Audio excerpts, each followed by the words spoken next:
हरे कृष्णा। जय श्री हरि। ओम नमः शिवाय। प्रिय भक्तजनों, आज बृहस्पतिवार के दिन आप बृहस्पति देव की बड़ी ही दुर्लभ कथा सुनेंगे। इस कथा को सुनने से भक्तों की सभी मनोकामनाएं भगवान बृहस्पति देव की कृपा से पूर्ण हो जाती हैं। तो आइए बड़ी ही श्रद्धा और प्रसन्न चित्त मन से इस कथा को सुनते हैं। भारतवर्ष में एक प्रतापी और दानी राजा राज्य करता था।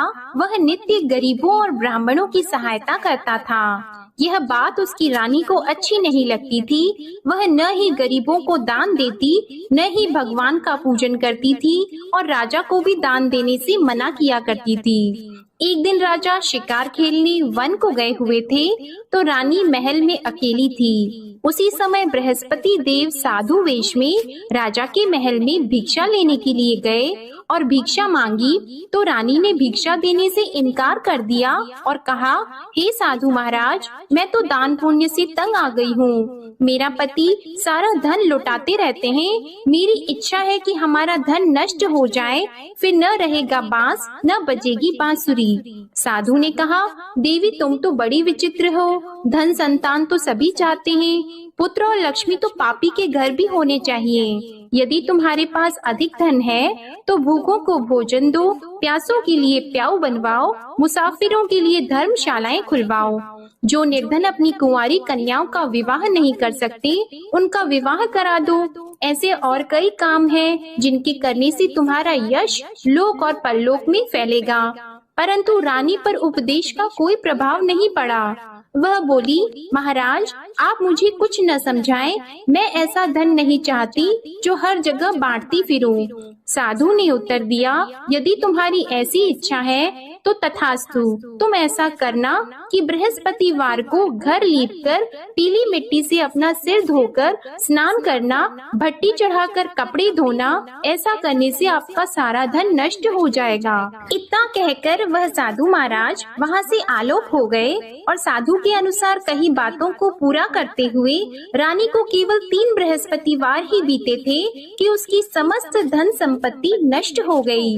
भोजन के लिए राजा का परिवार तरसने लगा। तब एक दिन राजा ने रानी से बोला कि हे रानी, तुम यहीं रहो, मैं दूसरे देश को जाता हूँ, क्योंकि यहाँ पर सभी लोग मुझे जानते हैं, इसलिए मैं कोई छोटा कार्य नहीं कर सकता। ऐसा कहकर राजा परदेश चला गया। वहाँ वह जंगल से लकड़ी काट कर लाता और शहर में बेचता था। इस तरह वह अपना जीवन व्यतीत करने लगा। इधर राजा के परदेश जाते ही रानी और दासी दुखी रहने लगी। एक बार जब रानी और दासी को 7 दिन तक बिना भोजन के रहना पड़ा, तो रानी ने अपनी दासी से कहा, हे दासी, पास ही के नगर में मेरी बहन रहती है, वह बड़ी धनवान है। तू उसके पास जा और कुछ लेकर आ, ताकि थोड़ा बहुत गुजार बसर हो सके। रानी दासी की बहन के पास गई। उस दिन गुरुवार था और रानी की बहन उस समय बृहस्पतिवार व्रत की कथा सुन रही थी। दासी ने रानी की बहन को अपनी रानी का संदेश दिया, लेकिन रानी की बड़ी बहन ने कोई उत्तर नहीं दिया। जब दासी को रानी की बहन से कोई उत्तर नहीं मिला, तो वह बहुत दुखी हुई और उसे क्रोध भी आया। दासी ने वापस आकर रानी को सारी बात बता दी। सुनकर रानी ने अपने भाग्य को कोसा। उधर रानी की बहन ने सोचा कि मेरी बहन की दासी आई थी, परंतु मैं उससे नहीं बोली, इससे वह बहुत दुखी हुई होगी। कथा सुनकर और पूजन समाप्त करके वह अपनी बहन के घर आई और कहने लगी, हे बहन, मैं बृहस्पतिवार का व्रत कर रही थी, तुम्हारी दासी मेरे घर आई थी, परंतु जब तक कथा होती है तब तक न तो उठते हैं और न ही बोलते हैं, इसलिए मैं नहीं बोली। कहो दासी क्यों गई थी? रानी बोली, बहन तुमसे क्या छिपाऊं, हमारे घर में खाने तक को अनाज नहीं था। ऐसा कहते कहते रानी की आंखें भर आई। उसने दासी समेत पिछले 7 दिनों से भूखे रहने तक की बात अपनी बहन को विस्तार पूर्वक सुना दी। रानी की बहन बोली, देखो बहन, भगवान बृहस्पति सबकी मनोकामना को पूर्ण करते हैं। देखो शायद तुम्हारे घर में अनाज रखा हो। पहले तो रानी को विश्वास नहीं हुआ, पर बहन के आग्रह करने पर उसने अपनी दासी को अंदर भेजा तो उसे सचमुच अनाज से भरा एक घड़ा मिल गया। यह देखकर दासी को बड़ी हैरानी हुई। दासी रानी से कहने लगी, हे रानी, जब हमको भोजन नहीं मिलता तो हम व्रत ही तो करते हैं, इसलिए क्यों न इनसे व्रत और कथा की विधि पूछ ली जाए ताकि हम भी व्रत कर सकें। तब रानी ने अपनी बहन से बृहस्पतिवार व्रत के बारे में पूछा। उसकी बहन ने बताया, बृहस्पतिवार के व्रत में चने की दाल और मुनक्का से विष्णु भगवान का केले की जड़ में पूजन करें तथा दीपक जलाएं, व्रत कथा सुने और पीला भोजन ही करें। इससे बृहस्पति देव प्रसन्न होते हैं। और व्रत और पूजन विधि बताकर रानी की बहन अपने घर को लौट गई। 7 दिन के बाद जब गुरुवार आया तो रानी और दासी ने व्रत रखा। घुड़साल में जाकर चना और गुड़ लेकर आई, फिर उससे केले की जड़ तथा विष्णु भगवान का पूजन किया। अब पीला भोजन कहाँ से आए, इस बात को लेकर दोनों बहुत दुखी थी। क्योंकि उन्होंने व्रत रखा था, इसलिए बृहस्पति देव उनसे प्रसन्न थे। इसलिए वे एक साधारण व्यक्ति का रूप धारण करके 2 थालों में सुंदर पीला भोजन दासी को दे गए। भोजन पाकर दासी बहुत प्रसन्न हुई और फिर रानी के साथ मिलकर भोजन ग्रहण किया। उसके बाद वे सभी गुरुवार को व्रत और पूजन करने लगी।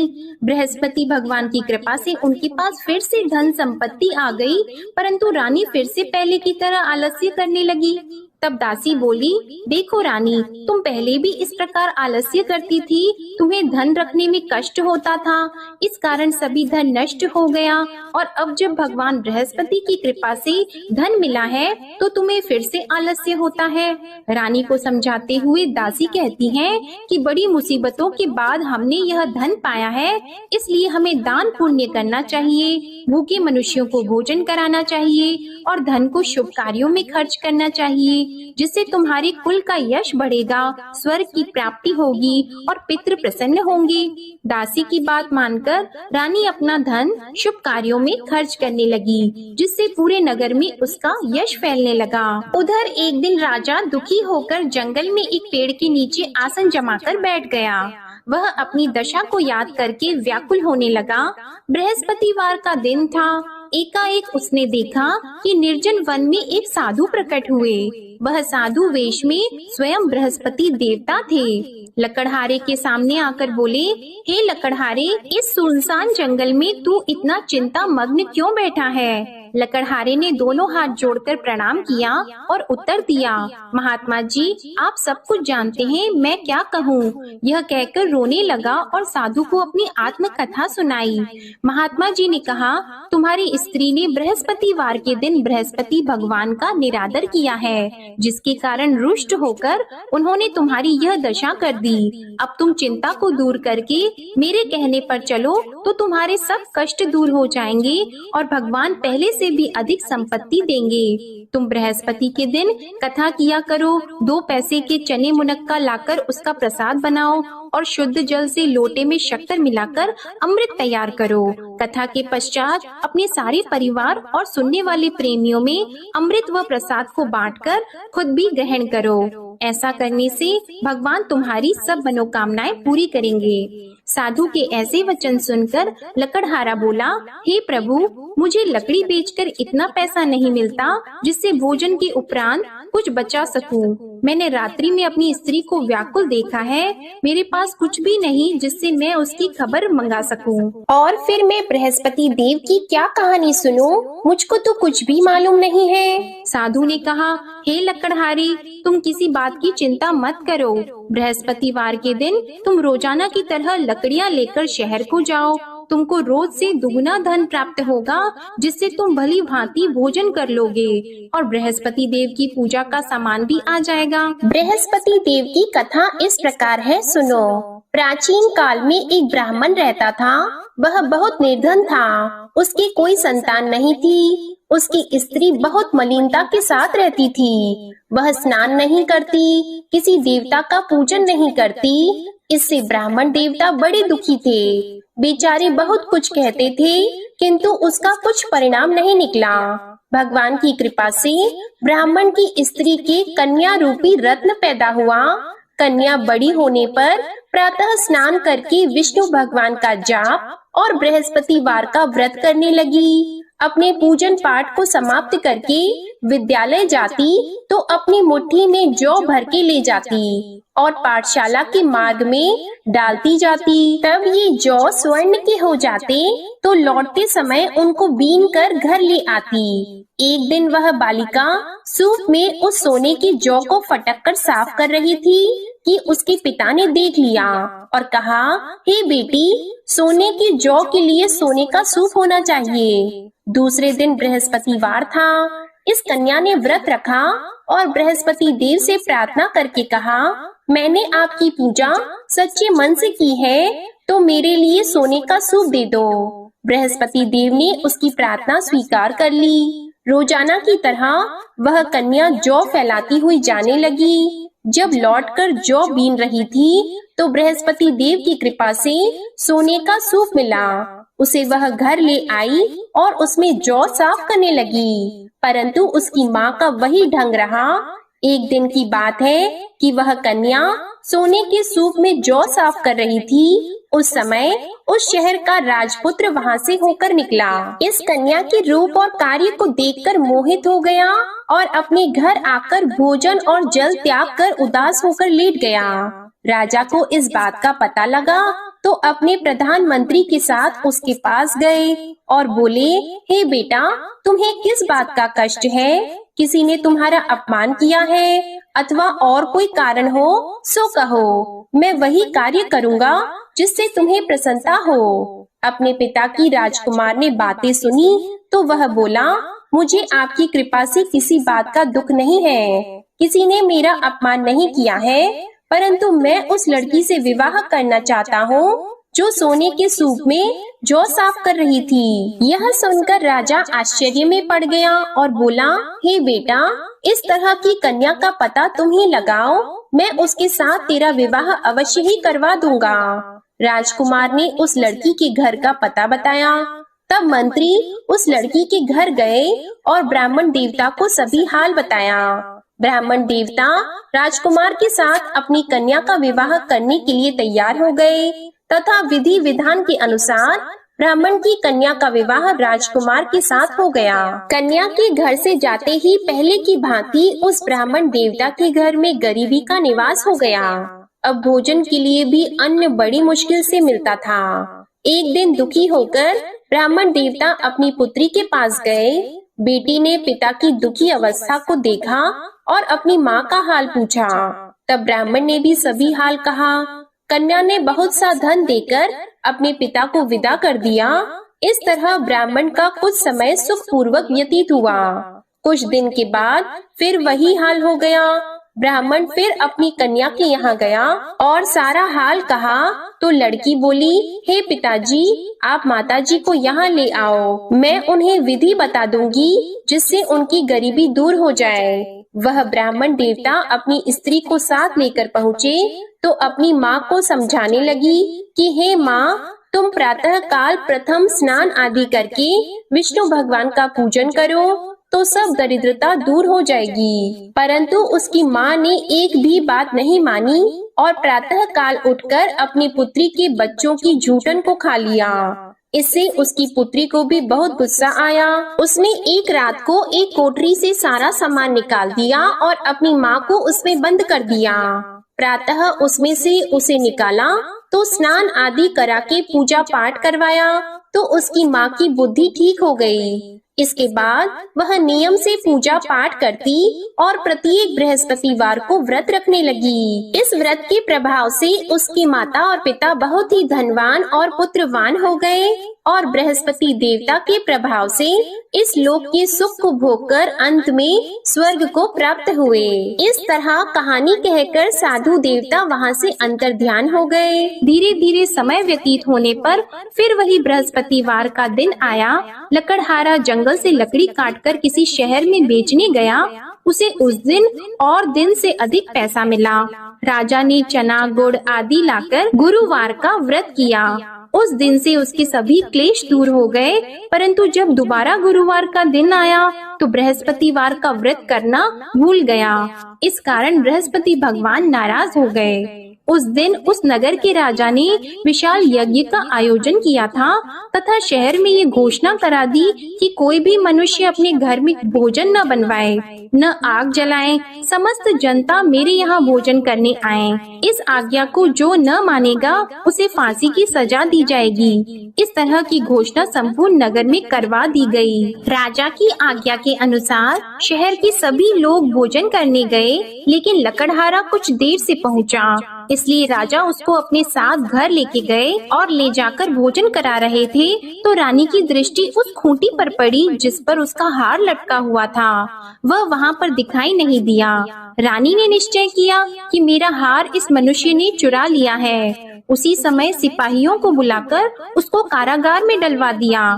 जब लकड़हारा कारागार में पड़ गया और बहुत दुखी होकर विचार करने लगा कि न जाने कौन से पूर्व जन्म के कर्म से मुझे यह दुख प्राप्त हुआ है, और उसी साधु को याद करने लगा जो कि जंगल में मिला था।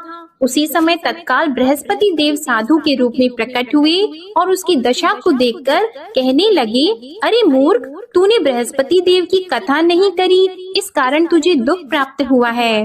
अब चिंता मत कर, बृहस्पतिवार के दिन कारागार के दरवाजे पर 4 पैसे पड़े मिलेंगे, उनसे तू बृहस्पति देव की पूजा करना, तेरे सभी कष्ट दूर हो जाएंगे। बृहस्पतिवार के दिन उसे 4 पैसे मिले। लकड़हारे ने कथा कही। उसी रात्रि को बृहस्पति देव ने उस नगर के राजा को स्वप्न में कहा, हे राजा, तुमने जिस आदमी को कारागार में बंद कर दिया है वह निर्दोष है, वह राजा है, उसे छोड़ देना। रानी का हार उसी खूंटी पर लटका है, अगर तू ऐसा नहीं करेगा तो मैं तेरे राज्य को नष्ट कर दूंगा। इस तरह रात्रि के स्वप्न को देखकर राजा प्रातः काल उठा और खूंटी पर हार देखकर लकड़हारे को बुलाकर क्षमा मांगी और लकड़हारे को योग्य सुंदर वस्त्र आभूषण देकर विदा कर दिया। बृहस्पति देव की आज्ञा के अनुसार लकड़हारा अपने नगर को चल दिया। राजा जब अपने नगर के निकट पहुंचा तो उसे बड़ा आश्चर्य हुआ। नगर में पहले से अधिक बाग, तालाब, कुएं तथा बहुत सी धर्मशाला, मंदिर आदि बन गई हैं। राजा ने पूछा, यह किसका बाग और धर्मशाला है? तब नगर के सब लोग कहने लगे, यह सब रानी और बंदी के हैं। तो राजा को आश्चर्य हुआ और गुस्सा भी आया।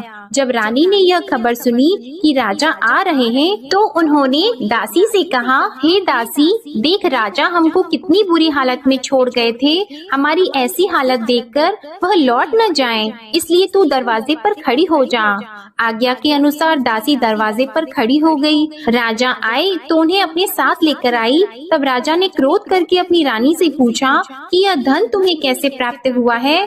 तब उन्होंने कहा, हमें यह सब धन बृहस्पति देव के इस व्रत के प्रभाव से प्राप्त हुआ है। राजा ने निश्चय किया कि 7 रोज बाद तो सभी बृहस्पति देव का पूजन करते हैं, परंतु मैं प्रतिदिन दिन में 3 बार कहानी और रोज व्रत किया करूँगा। अब हर समय राजा के दुपट्टे में चने की दाल बंदी रहती और दिन में 3 बार कहानी कहते। एक रोज राजा ने विचार किया कि चलो अपनी बहन के यहाँ हो आवे।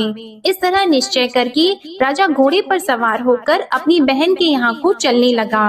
मार्ग में उसने देखा कि कुछ आदमी एक मुर्दे को लिए जा रहे हैं। उन्हें रोककर राजा कहने लगा, अरे भाइयों, मेरी बृहस्पति देव की कथा सुन लो।